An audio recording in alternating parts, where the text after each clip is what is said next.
টুক করে আলো নিভে গেল। বাপস, কি অন্ধকার! দম যেন আটকে যায়। ভয়ে আমার গা শিরশির করতে লাগলো। ধ্যান করব কি চাই, এমনিতেই মনে হচ্ছিল চারিদিকে যেন সার বেঁধে ভূত দাঁড়িয়ে আছে। তবু ধ্যানের চেষ্টা করা যাক। কিন্তু কি যাচ্ছে তাই মশারে ঘরে। পা দুটো একেবারে ফুটো করে দিচ্ছে। অনেকক্ষণ দাঁতটা খিচিয়ে থেকে আর পারা গেল না। চটাস করে একটা চাঁটি মারলাম, কিন্তু এ কি, পায়ে চাঁটি মারলাম কিন্তু লাগলো না তো। আমার পা কি একেবারে অসাড় হয়ে গেছে? আর আমার পাশ থেকে হাবুল তখনই হাইমাই করে চেঁচিয়ে উঠল, উফ উফ উফ, আহ টেনিদা, উফ, ভূতে আমার পায়ে একটা ঠাই কইরা একটা চাপড় মারছে। টেনিদা বললে, এই শট আপ, ধ্যান করে যা, ধ্যান করে যা। কিন্তু আমার এই যে চাপড় মারলা। ধ্যান না করলে আরো মারবে, চোখ বুজে বসে থাক।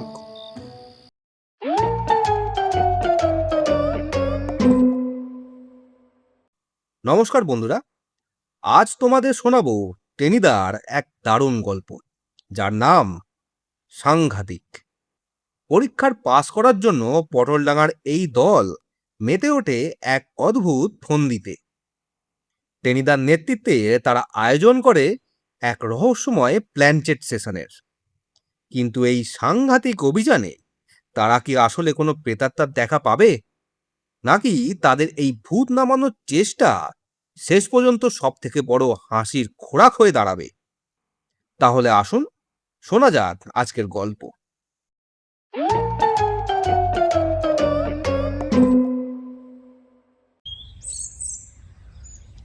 7 দিন পরেই পরীক্ষা। আর কি, সেই কালান্তক স্কুল ফাইনাল। পরপর দুবার সাদা কালিতে আমার নাম ছাপা হয়েছে। 3বারের বার যদি তাই ঘটে, তাহলে বড়দা শাসিয়েছে আমাকে সোদপুরে রেখে আসবে। সোদপুরে তো গান্ধীজি থাকতেন। আমি গম্ভীর হয়ে বলেছিলাম, তুমিও থাকবে? বড়দা আরও গম্ভীর হয়ে বললে, তবে গান্ধীজি যেখানে থাকতেন সেখানে নয়, তিনি যাদের দুধ খেতেন তাদের আস্তানায়। মানে? মানে পিজড়া পোলে। আমি বেজার হয়ে বললাম, "এ, এ, পিজরাপোলে কেন থাকতে যাব? ওখানে কি মানুষ থাকে?" মানুষ থাকে না, গরু ছাগল তো থাকে, সেই জন্যই তো তুই থাকবি। কচি কচি ঘাস খাবি আর ভ্যা ভ্যা করে ডাকবি। শুনে মনটা এত খারাপ হলো যে কি বলবো। একদিন সন্ধেবেলা গড়ের মাঠে গিয়ে চুপি চুপি এক মুঠো কাঁচা ঘাস খেয়ে দেখলাম যাচ্ছে তাই খেতে। ছাদে গিয়ে একা একা ব্যা ব্যা করেও ডাকলাম, কিন্তু ছাগলের মতো সেই মিঠে প্রাণান্তকর আওয়াজটা কিছুতেই বেরোলো না। তাই ভারী দুশ্চিন্তায় পড়লাম। গিয়ে বললাম লিডার টেনিদাকে। টেনিদার অবস্থা আমার মতোই। এবার নিয়ে ওর 4 বার হবে, হাবুল সেনের 2য় বার। শুধু হতভাগা ক্যাবলাটাই লাফে লাফে ফাস্ট হয়ে এগিয়ে আসছে। 3 ক্লাস নিচে ছিল, ঠিক ধরে ফেলেছে আমাকে। এর পরে যদি টপকে চলে যায়, তাহলে সত্যি পিজরা বলে যেতে হবে। চাটুর্যদের রোয়াকে বসে টেনিদা আতা খাচ্ছিল। গভীরভাবে চিন্তা করতে গিয়ে গোটা কয়েক বিচি খেয়ে ফেললে। তারপর অন্যমনস্কভাবে খোসাটা যখন অর্ধেক খেয়ে ফেলেছে, তখন সেটাকে থু থু করে ফেলে দিয়ে বললে, ইউরেকা হয়েছে। কি হয়েছে? প্ল্যানচেট। প্ল্যানচেট কাকে বলে? টেনিদা বললে, তুই একটা গাধা, প্ল্যানচেট করে ভূত নামায় জানিস নে? এর মধ্যেই কোত্থেকে পাঁঠার ঘুগনি চাটতে চাটতে ক্যাবলা এসে পড়েছে। বললে, ভুল হলো, ওর উচ্চারণ হবে প্লাসেট। থাম থাম, বেশি ওস্তাদি করিসনি। ভূতের কাছে আবার শুদ্ধ উচ্চারণ, তারা তো চন্দ্রবিন্দু ছাড়া কথাই কইতে পারে না। বলেই ছো মেরে ক্যাবলার হাত থেকে ঘুগনির পাতাটা কেড়ে নিল টেনিদা। ক্যাবলা হাই হাই করে উঠল। টেনিদা একটা বাঘাটে হুংকার করে বললে, এই থাম, চিল্লাসনি, এ হলো তোর ধৃষ্টতার শাস্তি। বলতে বলতে জিভের এক টানে ঘুগনির পাতা একদম সাফ। ভেবেছিলাম আমাকেও একটু দেবে, কিন্তু পাতার দিকে তাকিয়ে বুক ভরা আশা একেবারে ধুক করে নিভে গেল। বললাম, মোরগে, প্ল্যানচেট আর প্লাসেট, কিন্তু ওসব ভুতুরে কাণ্ড আবার কেন? ভূত আমার একেবারেই পছন্দ হয় না। টেনিদা হে হে করে বললে, আহাহা, আছে রে, গোমুখ্য আছে। সবাই কি আর তাল গাছের মতো হাত বাড়িয়ে ঘাড় মোটকে দেয়? ওদের মধ্যেও দু চারটে ভদ্রলোক আছে, তারা পরীক্ষার কোশ্চেন টোশ্চেন বলে দেয়। হ্যাঁ? তবে আর বলছি কি? টেনিদা এবার শালপাতার উল্টো দিকটা একবার চেটে দেখল, কিছু পেল না। তালগোল পাকিয়ে ক্যাবলার মুখের ওপর পাতাটা ছুঁড়ে দিলে। বললে, আমার বিরিঞ্চি মামা কিছুতেই আর বিয়ে পাস করতে পারে না। গুনে গুনে 18 বার গাড্ডা খেলো। শেষকালে যখন আমার মামাতো ভাই কুবড়ে বিয়ে ক্লাসে উঠল, তখন বিরিঞ্চি মামার আর সইল না। প্ল্যানচেটে বসলো আর বললে, পেত্তায় যাবি না পেলা। টপ টপ করে কোশ্চেন পেপার এসে পড়তে লাগলো টেবিলের ওপর। পরীক্ষার আগে না পরে? রোমাঞ্চিত হয়ে আমি জানতে চাইলাম। দূর লুক, পরে হবে কেন রে, 1 মাস আগে। হঠাৎ ক্যাবলা একটা বেয়ারা প্রশ্ন করে বসলো। আচ্ছা টেনিদা, সব শুদ্ধ তোমার কটা মামা? অত খবরে তোর দরকার কি রে গর্দভ? পুলিশ কমিশনার থেকে পকেটমার পর্যন্ত সারা বাংলাদেশে আমার যত মামা, তাদের লিস্ট করতে গেলে একটা গুপ্ত প্রেসের পঞ্জিকা হয়ে যায়, তা জানিস? সারান দেন বললে হাবুল সেন। আমি বললাম, আমাদের অঙ্কের কোশ্চেন যে করেছে সে কি তোমার মামা হয় নাকি? কে জানে, হতেও পারে। টেনিদা তাচ্ছিল্য করে জবাব দিলে, তাহলে তাকেই প্ল্যানচেটে ডাকো না। চুপ কর বেল্লিক, জ্যান্ত মানুষকে কি কখনো প্ল্যানচেটে আসে? ভূতকে ডাকতে হয়। ভূতের অসীম ক্ষমতা, যা ইচ্ছে তাই করতে পারে। তেমন তেমন ভূত যদি আসে, ব্যাস মার দিয়া কেল্লা। বেশ তো, আনো না তবে ভূতকে। আমি অনুনয় করলাম। বললেই হলো? টেনিদা প্রায় ভূতের মতো দাঁত খিচেল। ভূত কি চানাচুরওয়ালা যে টাগলেই আসবে? তার জন্য হ্যাপা আছে না? অন্ধকার ঘর চাই, টেবিল চাই, 4 জন লোক চাই।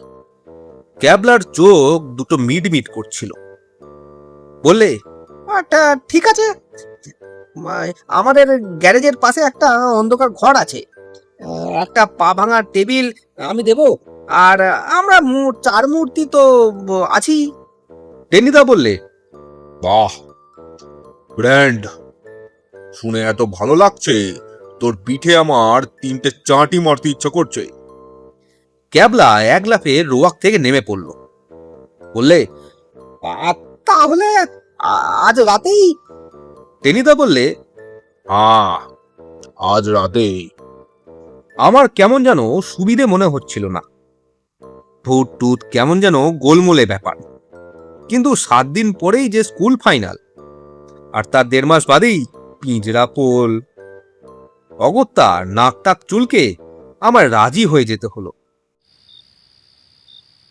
বাড়ির পিছনে গ্যারেজ, এমনিতেই ঘুটঘুটি অন্ধকার থাকে সেখানে।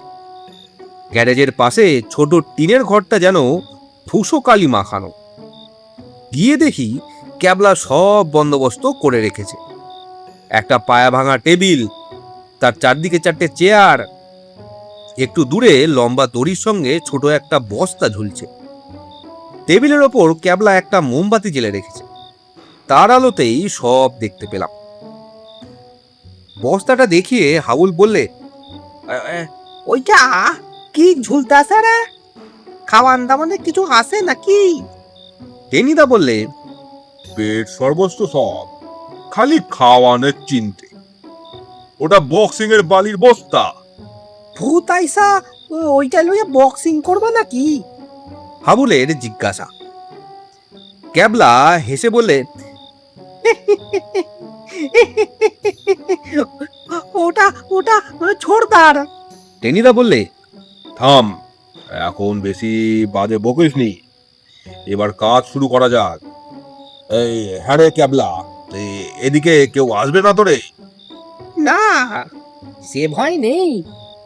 তবে দরজাটা বন্ধ করে দে। ক্যাবলা দরজা বন্ধ করে দিল। টেনিদা বললে, চারজনে চারটে চেয়ারে বসবো আমরা, ঠিক আছে? আলো নিভিয়ে দেবো, তারপর ধ্যান করতে থাকবো। ধ্যান? কিসের ধ্যান? আমি জানতে চাইলাম।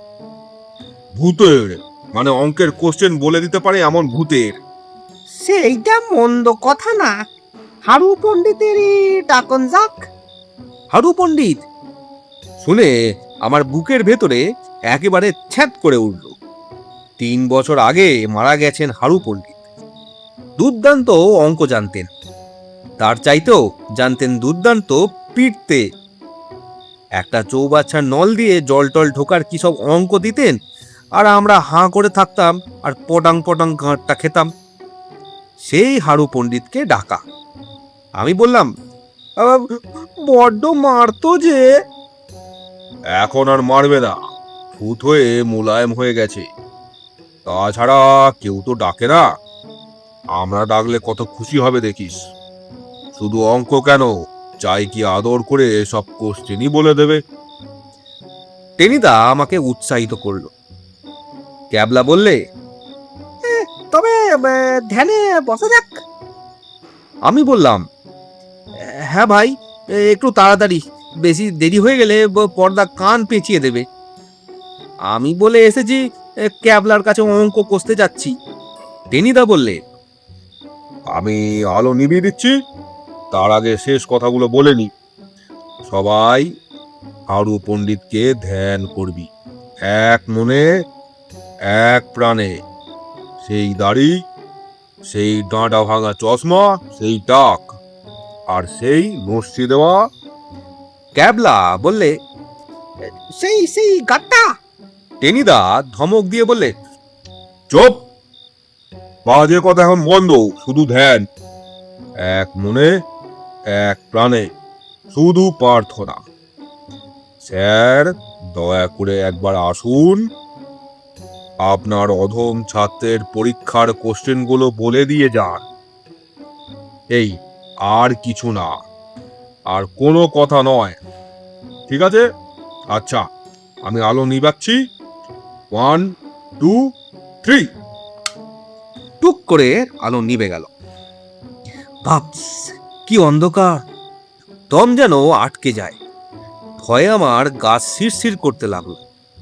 ধ্যান করব কি ছাই, এমনিতেই মনে হচ্ছিল চারিদিকে যেন সার বেঁধে ভূত দাঁড়িয়ে আছে। তবু ধ্যানের চেষ্টা করা যাক। কিন্তু কি যাচ্ছে তাই মশারে ঘরে। পা দুটো একেবারে ফুটো করে দিচ্ছে। অনেকক্ষণ দাঁতটা খিচিয়ে থেকে আর পারা গেল না। চটাস করে একটা চাঁটি মারলাম, কিন্তু এ কি, পায়ে চাটি মারলাম কিন্তু লাগলো না তো। আমার পা কি একেবারে অসাড় হয়ে গেছে? আর আমার পাশ থেকে হাবুল তখনই হাইমাই করে চেঁচিয়ে উঠল, উফ উফ উফ, আহ টেনিদা, উফ, ভূতে আমার পায়ে একটা ঠাই কইরা একটা চাপড় মারছে।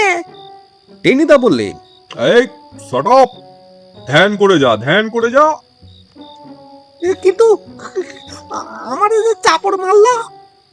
ধ্যান না করলে আরো মারবে, চোখ বুজে বসে থাক। আমি একদম চুপ। এ এ হে হে হে হে হে, ভারী ভুল হয়ে গেছে। এ, অন্ধকারে নিজের ঠ্যাঙে ভেবে হাবুলের পাই চড় মেরে দিয়েছি। আরো কিছুক্ষণ কাটলো। ধ্যান করবার চেষ্টা করছি, কিন্তু কিছুতেই কিছু হচ্ছে না। হারু পণ্ডিতের ডাক আর দাড়িটা বেশ ভাবতে পারছি, কিন্তু সঙ্গে সঙ্গেই গাঁটাটাও বিচ্ছিরিভাবে মনে পড়ে যাচ্ছে। তক্ষুনি ধ্যান বন্ধ করে দিচ্ছি। ওদিকে আবার দারুণ খিদে পাচ্ছে। আসবার সময় দেখেছি রান্নাঘরে মাংস চেপেছে, এতক্ষণে হয়েও গেছে বোধহয়। বাড়িতে থাকলে ঠাকুরের কাছে গিয়ে একটু আধটু চাকতে পারতাম।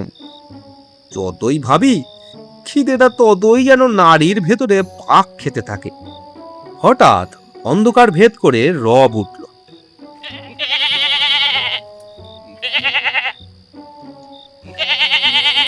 কি সর্বনাশ! ধ্যান করতে করতে শেষকালে পাঁঠার আত্মা ডেকে আনলাম নাকি? এতক্ষণ যে মাংসের কথাই ভাবছিলাম। আমার পাশ থেকে হাবুল কাঁপা কাঁপা গলায় বললে, ও ও টেনিদা, পাঁঠা ভূতছে। অন্ধকারে টেনিদা গর্জন করলে, যেমন তোর পাঁঠা, পাঁঠা ভূত ছাড়া আর কি আসবে তোদের কাছে? ক্যাবলা খিকখিক করে হেসে বললে। সঙ্গে সঙ্গেই আবার শোনা গেল,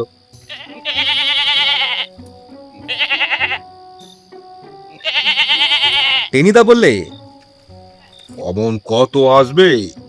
ধ্যানে বসলে সবাই আসতে চায় কিনা?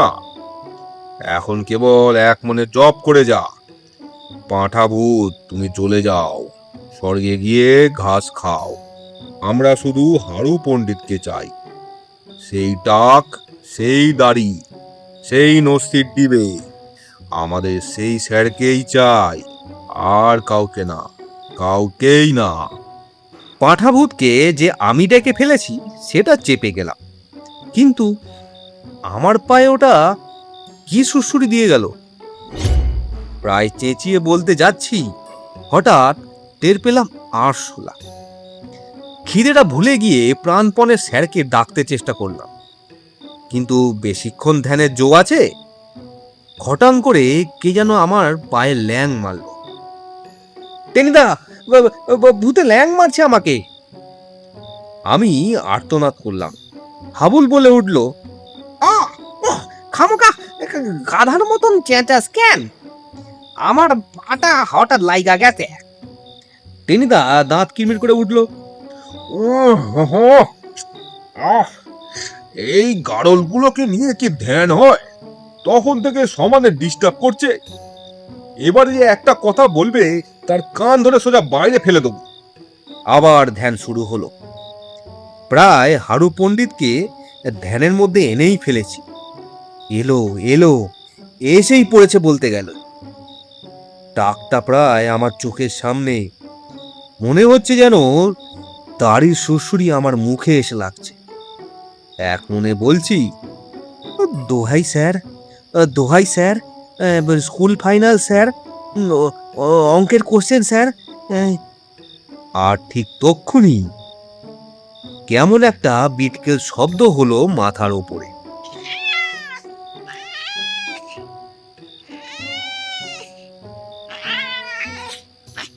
চমকে তাকাতে দেখি টিনের চালের গায়ে দুটো জলজলে চোখ। কি যেন মোটা মোটা চশমার আড়াল থেকে হাড়ু পণ্ডিত আমার দিকে চেয়ে রয়েছে।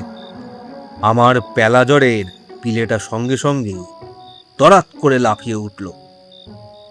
ও ও কি, ও ও ও কি টেনিদা? আমি আবার আর্তনাদ করে উঠলাম। সঙ্গে সঙ্গে সেই জ্বলন্ত চোখ দুটো যেন শূন্য থেকে ঝাঁপিয়ে পড়ল, আর আমার মাথায় এসে লাগলো এক রাম চাটি। ভূত হয়ে সেই চাটি মোলায়েম হওয়ায় তো দূরে থাক, আরো মোক্ষম হয়ে উঠেছে। বাপরে গেছি, বাপরে! বলে আমি এক প্রচন্ড লাফ মারলাম। সঙ্গে সঙ্গে টেবিল উল্টে পড়ল। খাইছে খাইছে, ভূতে খাইছে রে! হাবুল কেঁদে উঠল। টেবিল চাপা দিয়ে আমায় মেরে ফেলে দিল রে। টেনিদা আর চিৎকার শোনা গেল। অন্ধকারে আমি দরজা দিয়ে ছুটে পালাতে চাইলাম, সঙ্গে সঙ্গেই কে যেন আমার ঘাড়ে লাফ দিয়ে পড়ল। আমার গলা দিয়ে বলে একটা আওয়াজ বেরোলো, আর তারপরেই সর্ষে ফুল, ঝিঝির ডাক, পটল ডাঙার প্যালারাম একেবারে ঠায় অজ্ঞান। চোখ মেলে দেখি মেঝেই পড়ে আছি। ঘরে মোমবাতি জ্বলছে আর ক্যাবলা আমার মাথায় জল দিচ্ছে। চেয়ার টেবিলগুলো ছত্রাকার হয়ে পড়ে আছে ঘরময়। আমি বললাম, ভূত ভূত ভূত ভূত।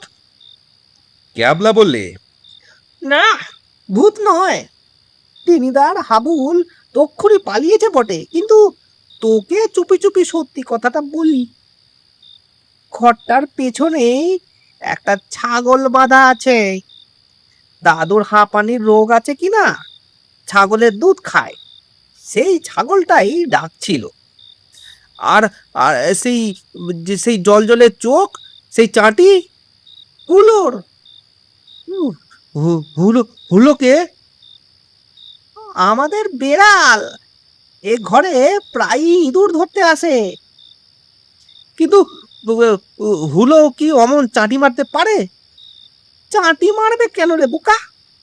তুই চেঁচাচ্ছিলি, ভয় পেয়ে হুলোর চাল থেকে লাফ দিলে।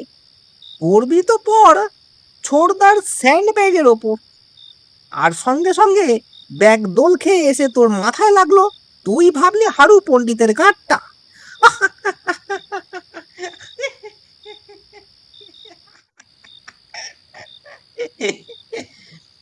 আর আমার ঘাড়ে অমন করে লাফিয়ে পড়লো কে?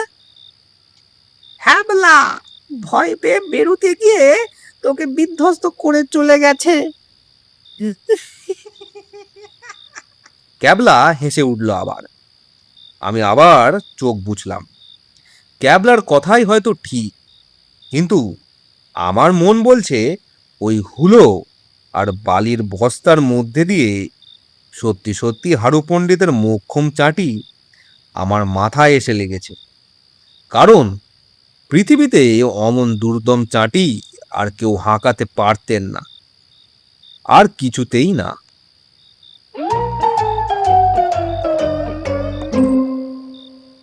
এই ছিল আজকের গল্প। কেমন লাগলো সেটা অবশ্যই কমেন্টে জানাবেন। আপনাদের প্রতিটি মতামত আর আপনাদের ভালোবাসা আমাকে আরও নতুন গল্প বলতে অনুপ্রাণিত করে। ভিডিওটি ভালো লেগে থাকলে লাইক দিন এবং শেয়ার করুন আপনাদের বন্ধুদের সঙ্গে। আর অবশ্যই সাবস্ক্রাইব করে পাশে থাকুন। আজ তাহলে আসি।